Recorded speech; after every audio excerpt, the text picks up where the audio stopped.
All right, so last class, we got all of our assumptions set up. So now we're going to run some models. We're going to do the dividend discount model. We'll do the capitalized earnings model, and we'll do the H model. Dividend discount model says that the value of a company, our intrinsic value, is dividend 0 times 1 plus growth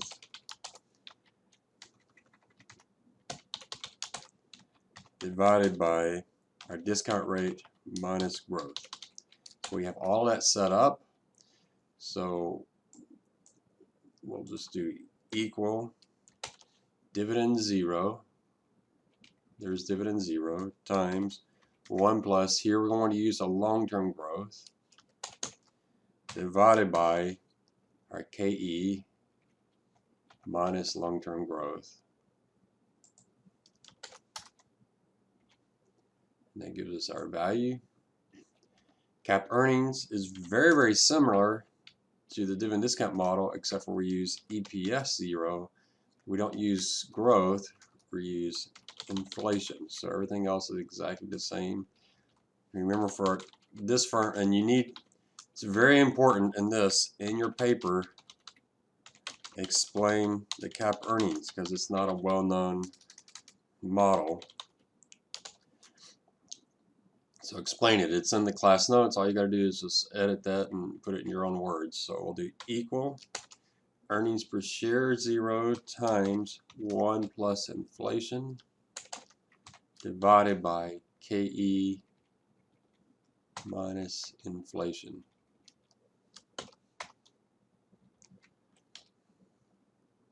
There's that model.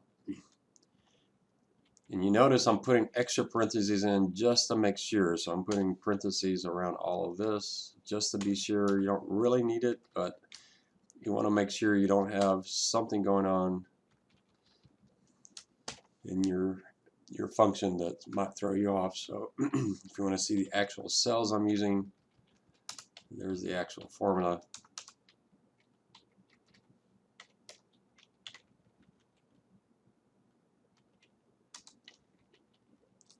I'll take out this explain it in your paper. Hopefully you took that down. Important to say. All right, then the H model is almost exactly like the dividend discount model as well, except we're going to add an extra piece of information in there. We're going to do plus dividend 0 times H times growth short term minus growth long term. And then the denominator is exactly the same, except for, it is exactly the same, except for we have to denote that as growth long term. So here, we're going to do equal dividend 0 times 1 plus long-term growth. I should have put that into the function. Plus dividend 0 times H times short-term growth minus long-term growth, close parentheses, divided by KE minus long-term growth. So this growth here is long-term growth.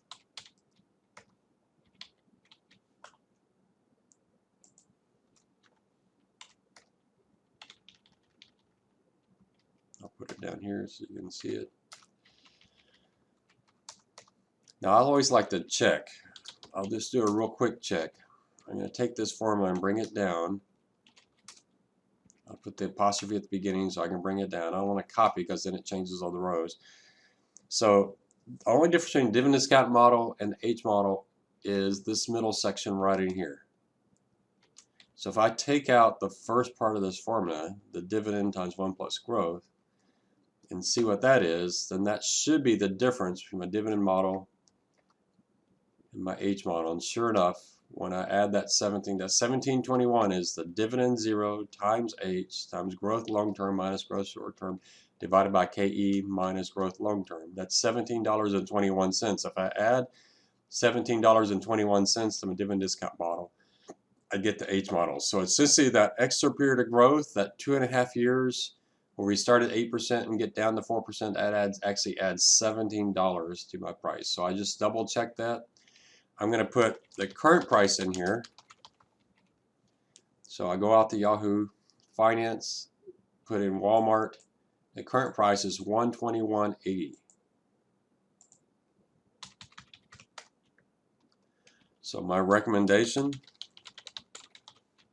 is a buy. Now, if you have free prices, what you can do here, if you want to, you could do the average of the prices and just see what that is. So the average is $179.58. You could do the median. You could talk about upside and downside. You don't have much downside with these because even your lowest valuation, the cap earnings model, is even greater than your current price. So, so one last thing I want to do with this, and then we'll talk more about the paper in our next session. One last thing I want to do in this is create a data table. I like data tables. I'm only going to do it for the cap earnings model. You can do it for all three of these. I'm only going to do it for the dividend discount model. You could easily do it for the cap earnings model. You can do it for the H model. If you're interested in that, email me and I'll show you how I've set it up for my security analysis class. I have them do a data table. So what the data table says is let's run several scenarios. So what we want to do over here, so we want to put the formula for the discount model. We want to do it all again, except for we don't want to type KE. We want to do the entire formula. So remember that KE equals the risk-free rate plus beta times the market risk premium or the equity risk premium. So what we're going to do is dividend 0 times 1 plus the long-term growth divided by, and here we're not going to do KE, here we're going to do the risk-free rate plus beta times the market risk premium minus long-term growth. And so what I want to do here, so I get that 179.01. What I want to do is I want to try different growth rates down here. So I think there's a chance Walmart's long-term growth is only 1%. And I'm going to increase that by 0.5% and go all the way up to 5%. 5% is my greatest. And the other thing I want to test, so down here,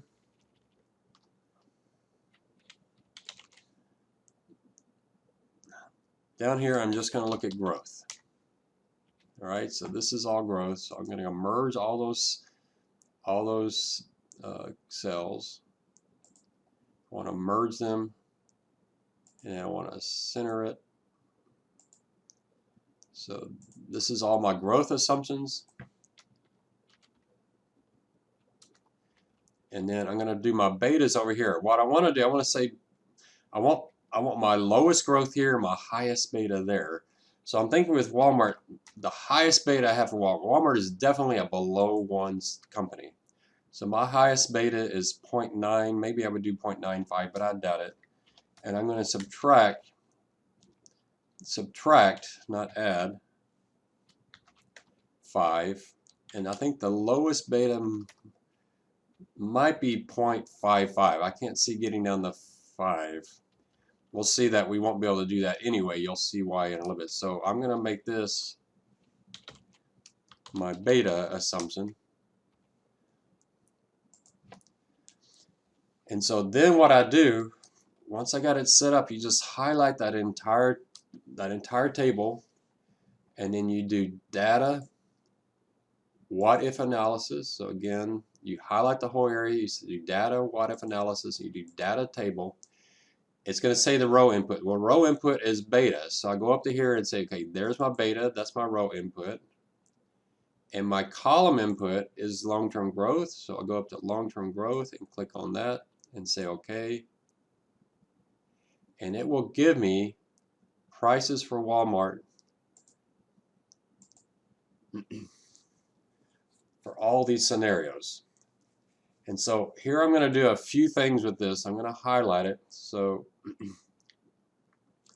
I'm going to go back to the home. I'm going to do conditional formatting. And what I'm going to first say is if the price in here is greater than the current price, so if it's greater than the current price, I want it to show green. All right, so here's all the scenarios where the price I'm getting is greater than the current price. So my growth is 4% and my beta is 65. So 65 and 4%. There's my current price right there.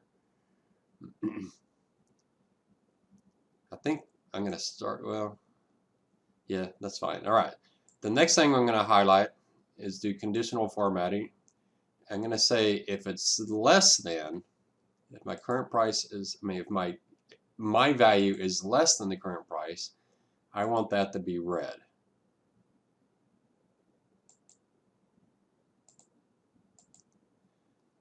And then the last two I'm going to do, so I'm going to say conditional formatting. If it's less than 0, I'm going to do a custom format, and here I want to have a black fill, because this is something we have to show. And also custom format, I want a black fill, and I want the font to be black. Essentially what I want is nothing to show up in this, and it didn't work, so let me do it again. So conditional formatting, if it's less than 0, I want the font to be black, and I want the fill to be black. And the reason for that is, this is very, very important. If the KE is less than the growth long term, the formula gives you, and I hope everybody's paying attention to this because I count off a lot on paper 3 and 4 if you have this issue. The formula gives you a negative number. But that's not because you think Walmart's worth negative $1,000. The theory says Walmart is worth infinity. So it's just a problem with the formula. So if you get a negative number with a dividend discount model, what it's telling you is you think that firm is worth infinity. And so if a firm's worth infinity, then obviously you think it's just really, really great. But that's just, it's kind of a crazy number. So you don't want to show that in your number. The other thing we're going to have is if the KE is very close to, but slightly greater than growth long term. So that's what we have when we have in the 0.6 and the 0.55. If you have a 0.6 or 0.55, look at 0.55. Your discount rate is, well, even 0.5. So at 0.5, your discount rate is 438, but your long-term growth is 4%. So your discount rate is almost the exact same thing as your growth. What that means is your value is approaching infinity. So those valuations are probably not logical either. So I'm going to say, okay, anything over $500 I just don't think is a legitimate number. So I'm going to add one more conditional formatting and say if it's greater than 500, conditional form. Now you have to pick your own. So if you're doing Google, you can't say greater than 500.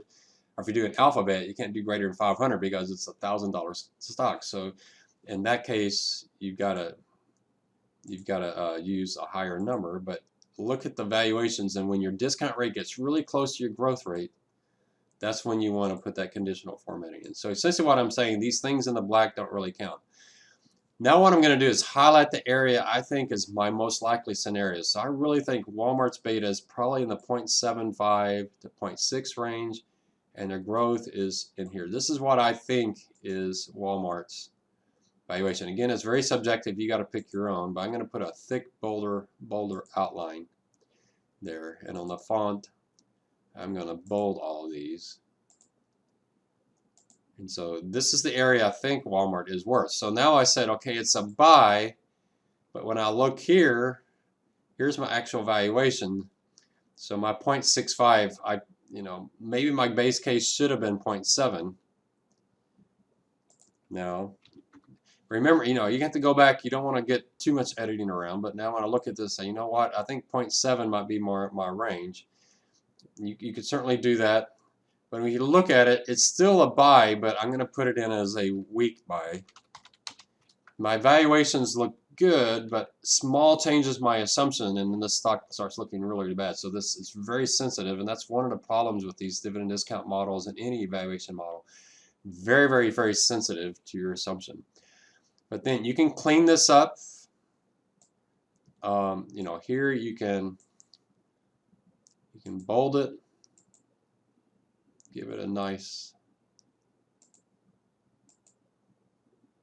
You might make this formula here. You don't want to show this formula here. So if you don't want to show this formula, give it a white text. And then here you might give it a nicer looking text, maybe dark blue. And same thing on here, dark blue and bold. You might make the background white so you don't have all the lines.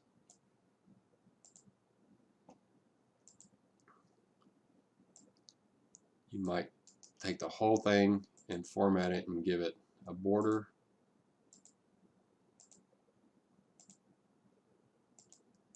You might put a border at the bottom here. Do a thick bottom line,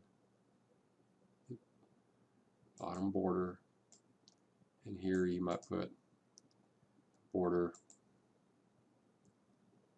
thick line to the right. Maybe you don't want to show that, so you can just, oops. So maybe just, in that case,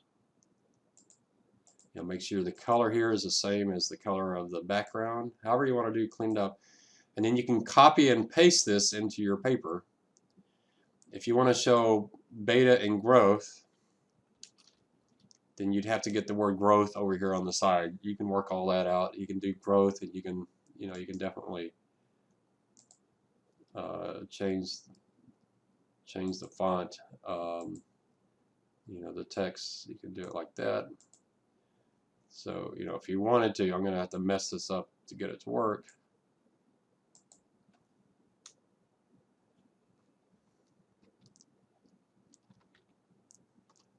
But, you just clean it up. Get rid of all the lines. Now when you copy and paste this, say into a Word document of some kind,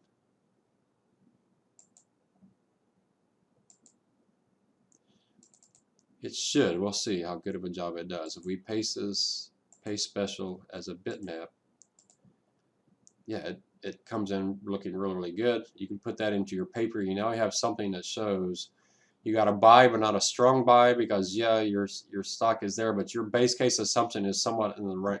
Now this is one thing I don't like about this. I should have made my main box, my beta should have been right in the middle. So I probably should have used 0.7 as my base case, my main case. So if I had done that, I would have gotten a better looking box there. But anyway, I don't think I can move this. We'll see if, I don't think it will let me move it. Ah, it did. All right, so let me move it over so I can bring this column back out. Maybe I can move it over one more time. But yeah, use a data table is highly recommended. It looks really, really impressive in a paper like this. Yeah, it won't let me move it over. So anyway, there's my model. There's my data table. So if I'd use 0.7, which now is what I'm thinking, that usually is my base case with Walmart. I still have a buy, but it's not as strong as before. But at least now my 145.26, my base case, is in the middle of my range. So however you set it up is fine. I don't like the 0.7 because it's not consistent with what I did on my beta discussion. Remember on my beta discussion, I went to the lower end of my range because of their low debt and their low operating leverage. So I'm somewhat being inconsistent with that. All right, so so anyway, this is my last file. I just wish I could move this thing over, but it just won't let me. Let me try one last time. Sorry, I'm messing up my spreadsheet. I kind of like everything all together. So there we go. Now we got it all together, and it looks a whole lot better. So